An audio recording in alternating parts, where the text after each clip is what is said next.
ಶಿಲುಬೆ ಶಕ್ತಿಗೆ ಯಾವುದೇ ವ್ಯಕ್ತಿಯನ್ನು ಪರಿವರ್ತಿಸಲು ಸಾಧ್ಯ.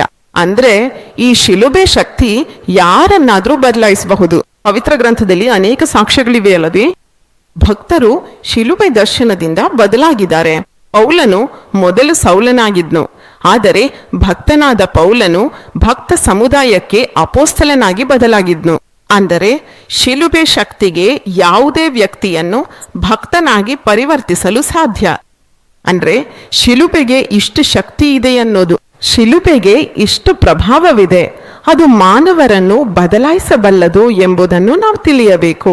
ಹಾಗೆಯೇ ಶಿಲುಬೆ ಧ್ಯಾನ ಮಾಡುವುದರಿಂದ ನಾವು ಪ್ರಭುವಿಗೆ ತುಂಬಾ ಹತ್ತಿರವಾಗ್ತೀವಿ, ನಾವು ದೇವರಿಗೆ ತುಂಬಾ ಹತ್ತಿರವಾಗ್ತೀವಿ, ನಾವು ಪ್ರಭುವಿಗೆ ತುಂಬಾ ಸನ್ನಿಹಿತರಾಗ್ತೇವೆ. ಪ್ರಭು ಮಾಡಿದ ಬಲಿಯಜ್ಞ, ಪ್ರಭು ತೋರಿಸಿದ ಪ್ರೀತಿ, ಶಿಲುಬೆಯಲ್ಲಿ ನಮ್ಮಿಗಾಗಿ ಅನುಭವಿಸಿದ ತೀವ್ರವಾದ ನೋವುಗಳು, ಇವೆಲ್ಲವೂ ಕೂಡ ನಾವು ಈ ಶಿಲುಬೆಯ ಶಕ್ತಿಯನ್ನು ಪಡೆಯಲು.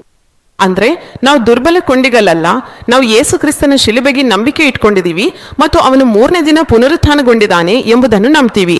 ಇದರಿಂದಲೇ ನಾವು ಈ ಭೂಮಿಯಲ್ಲಿ ಶಕ್ತಿಶಾಲಿಗಳಾಗಲು ಪ್ರೇರಿತರಾಗ್ತೀವಿ. ನಾವು ಅವನು 3ನೇ ದಿನ ಪುನರುತ್ಥಾನಗೊಂಡಿದ್ದಾನೆ ಎಂದು ನಂಬುತ್ತಿದ್ದೇವೆ. ಪುನರುತ್ಥಾನವಾದ ನಂತರ ಅವನು 19 ಬಾರಿ ಪ್ರತ್ಯಕ್ಷನಾದನು, 40 ದಿನಗಳವರೆಗೆ ತನ್ನ ಶಿಷ್ಯರಿಗೆ ಮತ್ತು ಜನಸಮೂಹಕ್ಕೆ ಕಾಣಿಸಿಕೊಂಡನು, ನಂತರ ಆಕಾಶಾರೋಹಣಗೊಂಡನು. ಇವೆಲ್ಲಕ್ಕೂ ಸಾಕ್ಷಿಗಳಿವೆ ಅಲ್ಲವೇ? ಮತ್ತೆ ಅವನು ಬರುವನೆಂಬುದನ್ನು ನಾವು ನಂಬುತ್ತಿದ್ದೇವೆ. ದೇವರಿಗೆ ಮಹಿಮೆ ಉಂಟಾಗ್ಲಿ.